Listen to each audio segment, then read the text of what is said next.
Bismillahirrahmanirrahim. Assalamualaikum warahmatullahi wabarakatuh.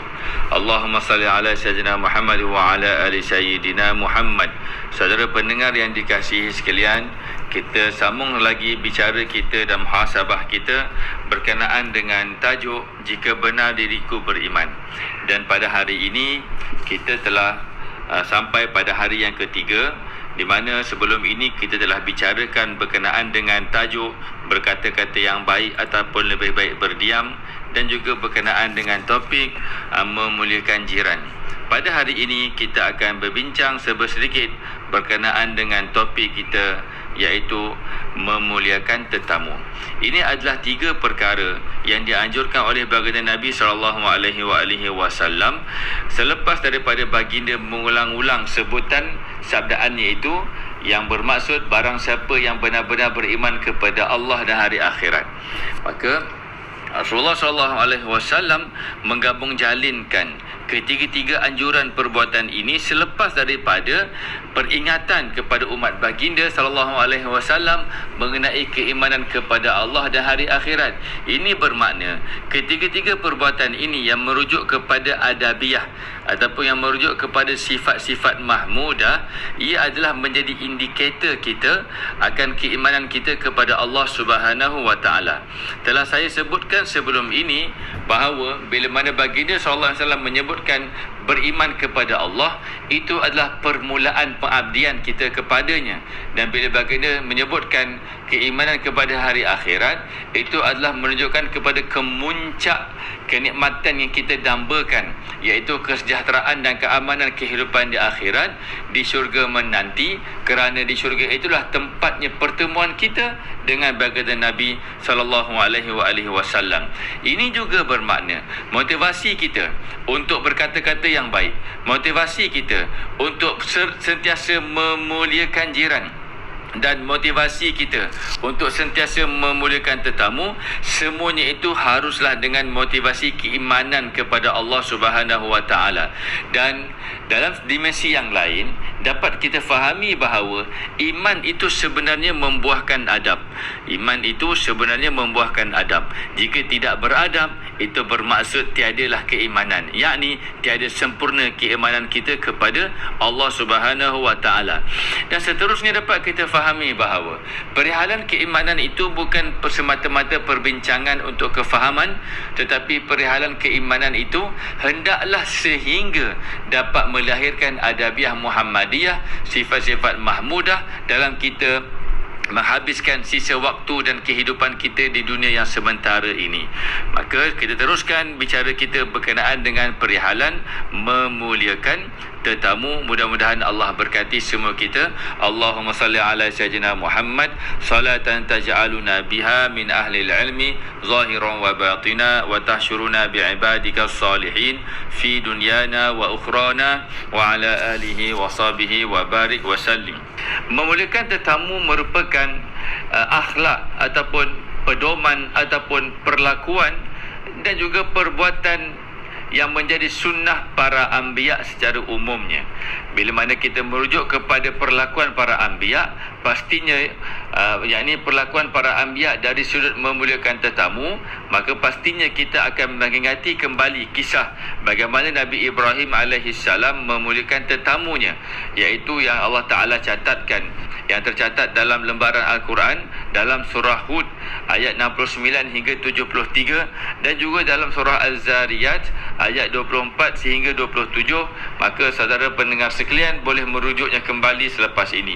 Dalam ayat tersebut Allah Subhanahu wa taala menceritakan bagaimana Nabi Ibrahim alaihi salam bersungguh-sungguh dalam memuliakan tetamu yang tidak baginda kenali, dan kesungguhan baginda itu ditampilkan dengan baginda bersegera menghidangkan makanan kepada tetamunya itu.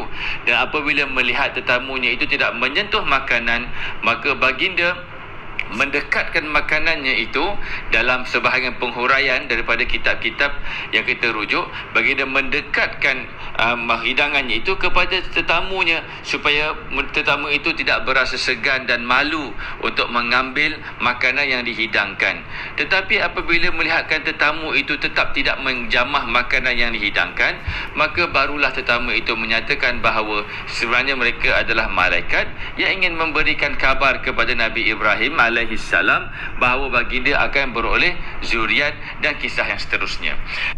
Perkara yang sama juga berlaku pada kisah Nabi Lut alaihissalam apabila baginda juga didatangi oleh tetamu yang berupa malaikat yang mengkhabarkan berkenaan dengan perihalan isteri baginda Nabi Lut alaihissalam yang berkaitan dengan kisah bahawa Nabi Lut alaihissalam berhadapan dengan kaum yang minat ataupun yang mengamalkan hubungan sejenis. Itu kisah yang panjang.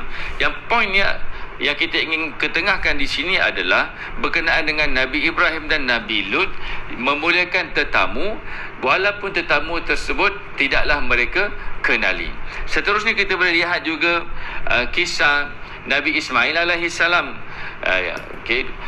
Nabi Ismail alaihissalam merupakan anak kepada Nabi Ibrahim alaihissalam. Kisah bagaimana Nabi Ibrahim alaihissalam menziarahi Nabi Ismail. Pada ketika itu Nabi Ismail beristeri dengan seorang isteri yang tidak menjaga, yang tidak memuliakan tetamunya. Maka Nabi Ibrahim alaihissalam berpesan kepada si isteri, pesan kepada Nabi Ismail, tukar pintu rumah ini ataupun tukar maknanya kerangka ataupun frame pintu rumah ini. Kalau dalam mengikut perkataan yang digunakan dalam riwayat yang kita rujuk itu. Kemudian apabila Nabi Ismail pulang ke rumah, maka isteri Nabi Ismail itu menceritakan bahawa tetamu telah datang, tetapi tetamu itu tak dapat bertemu dengan Nabi Ismail kerana Nabi Ismail keluar. Kemudian Nabi Ismail bertanya apakah yang disampaikan oleh tetamu tersebut. Maka tetamu itu tersebut berpesan supaya ditukar pintu ini. Maka Nabi Ismail pun menceritakan itulah bapanya menyuruhnya untuk menceraikan isterinya yang ini. Kemudian Nabi Ismail pun menceraikan isterinya itu, berkahwin dengan isteri yang lain. Berlaku perkara yang sama, Nabi Ibrahim menziarahinya. Maka isterinya pun menyebut Nabi Ismail tidak ada. Nabi Ismail sentiasa memenuhi keperluan rumah tangga, tetapi Nabi Ismail keluar untuk mencari apa perkara pun yang tidak diketahui, apa lagi yang tak cukup dalam rumah ini. Begitulah kurang lebih maknanya dialognya. Kemudian Nabi Ibrahim berpesan kepada si isteri yang kedua itu, maka nanti sampaikan pesanan kepada Ismail, jaga pintu ini kerana ia masih kukuh. Maka kemudian Nabi Ismail pun pulang dan diceritakanlah isteri yang kedua itu kepada Nabi Ismail akan perkara yang berlaku berkenaan dengan perihalan tetamu yang datang ke rumah semasa Nabi Ismail tiada.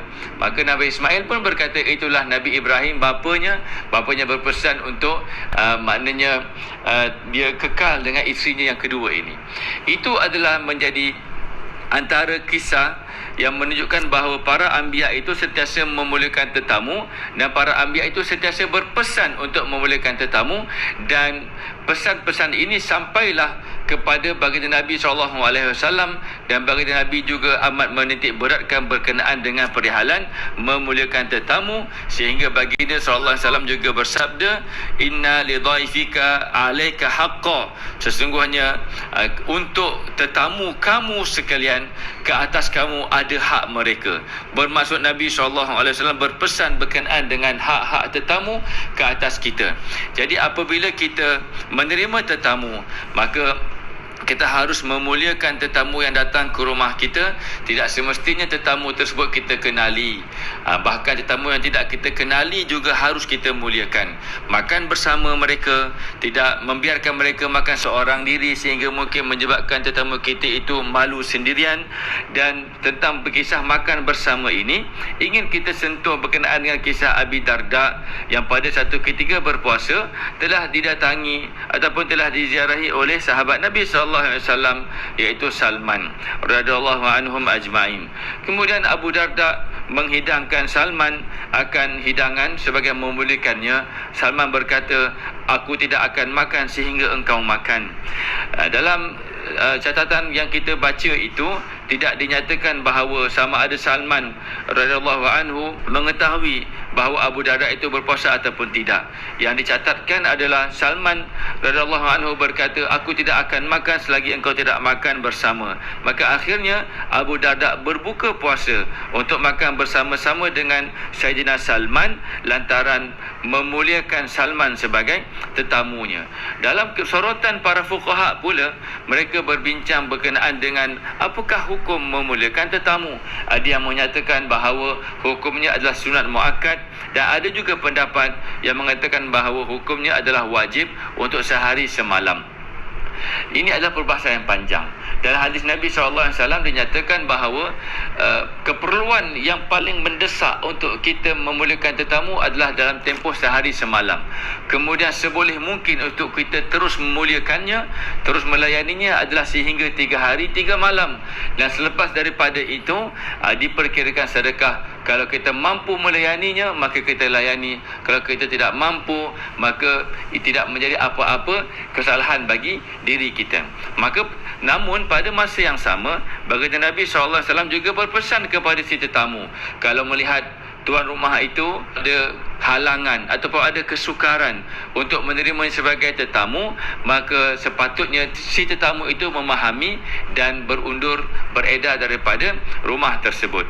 Inilah keindahan Islam berkenaan dengan adab menerima tetamu, dan pada masa yang sama juga berkenaan dengan adab bertamu di rumah orang.